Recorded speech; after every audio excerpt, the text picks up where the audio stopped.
Hello everyone, good morning, welcome to another blog. আশা করি সবাই খুব ভালো আছো। আমরাও খুব খুব খুব খুব ভালো আছি। আমি একটু বেশি বেশি ভালো আছি। আজকে আসছে আমার ফ্যামিলির লাইফ লাইন, ছাদ, সব কিছু আমার জীবনের একজন ভীষণ স্পেশাল সে। তো চলো তোমরা দেখতেই পাবে কে আসছে না আসছে। আর এখন বসিয়ে দিয়েছি চিকেন রান্না করব। তারপরে লাউয়ের খোসা ছিল ফ্রিজে, বনিকে বললাম একটু কেটে দিবি। বনি তাড়াতাড়ি করে এসেছে কাটতে, বনি কাঁচি দিয়ে কাটছে, দেখো কি সুন্দর। আর কারা কারা খাও বলো তো এই লাউয়ের খোসা ভাজা, আমাকে অবশ্যই কমেন্ট সেকশানে জানাবে। আর যারা খাও না, যারা না খাও না বলছি, যারা না খাও তারা না অবশ্যই ট্রাই করো। কালো জিরে ফোড়ন দিয়ে লাউয়ের খোসাটা দিয়ে ভাজা ভাজা করবে, পেঁয়াজ দিয়ে নামানোর সময় একটুখানি পোস্ত দিয়ে দেবে।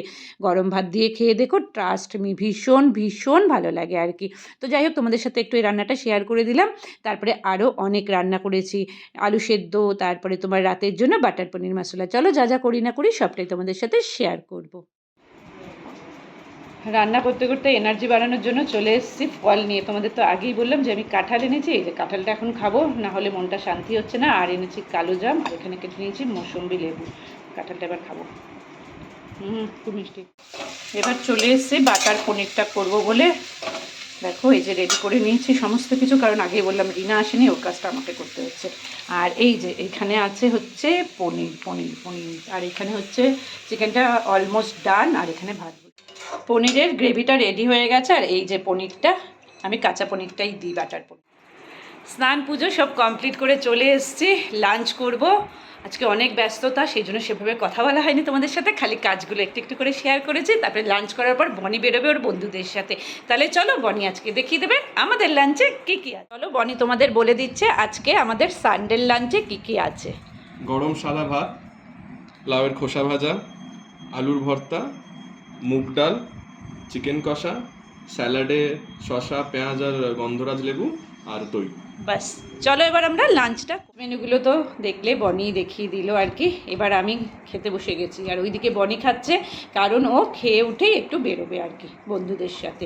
তো আমি বললাম সানডে আজকে এত কিছু লাঞ্চে বানিয়েছি, একটু খেয়ে যা। চলো এবার আমিও খেতে স্টার্ট করি আর কি, খাওয়া। খিদের জ্বালায় ভুলভাল বকছি, দারুণ হয়েছে। বনি লাঞ্চ করে বেরিয়ে যাচ্ছে বন্ধুদের সাথে, যাকে একটু ঘুরে আসুক। যা শুটা পরে নে, চলে এসো উবের। চলো যাও, টাটা টাটা। লাঞ্চ কমপ্লিট হয়ে গেছে, তারপরে দেখতেই পেলে যে বনিও বেরিয়ে গেল। তো এখন ভাবলাম অনেকটা সময় আছে, কিছু একটা করি। কি করি? ম্যাঙ্গো সিমুই কাস্টার্ড বানাবো। চলো বানিয়ে নিই, তারপরে তোমাদের সাথে। সিমুইটা ভাজা বসিয়ে দিয়েছি, আর এখানে কাস্টার্ড পাউডারটা আমি গুলে নিয়েছি, আর আমার কিন্তু ম্যাঙ্গো কাস্টার্ড।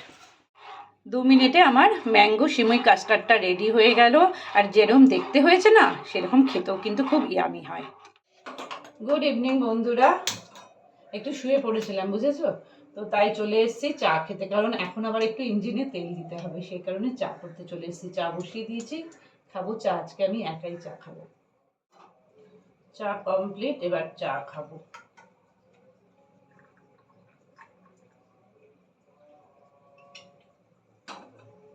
एकदम सच कह रही हूं मैं। इसलिए मैंने ऐसे भी इसलिए था कि मुझे ना एक पेन और पेपर लेकर आके मेरे लिए आसान तरीके से तैयार करने के लिए। पहली बार बिग बॉस में हो जाएगा। अरे आप सब याद है ना? नहीं तो चाहिए हमारे ये बात 30 साल सही बिग बॉस में तब शायद জন্য সারাদিনের এত ব্যস্ততা, রান্না বান্না, বাজারহাট সব কিছু। হ্যাঁ, মানুষটা চলে এসছে। এই মানুষটা হচ্ছে আমার ফ্যামিলির এবং আমার জন্য বট গাছ, বা আমাদের ছাতা বলতে পারো। তো যাই হোক, যারা জানো না তাদেরকে বলে দিই, এটা আমার হাজব্যান্ড প্রভাস। তো প্রভাস চলে এসছে, আসার পরে ফ্রেশ হয়ে নিয়ে ও ডিনার করতে বসে গেছে। ডিনারে তো বানিয়েছিলাম বাটার পনির, শুধু রুটিটা করে দিলাম। ও যাই দেবে তাতেও খুশি, ভালো হয়েছে বলতে থাকে।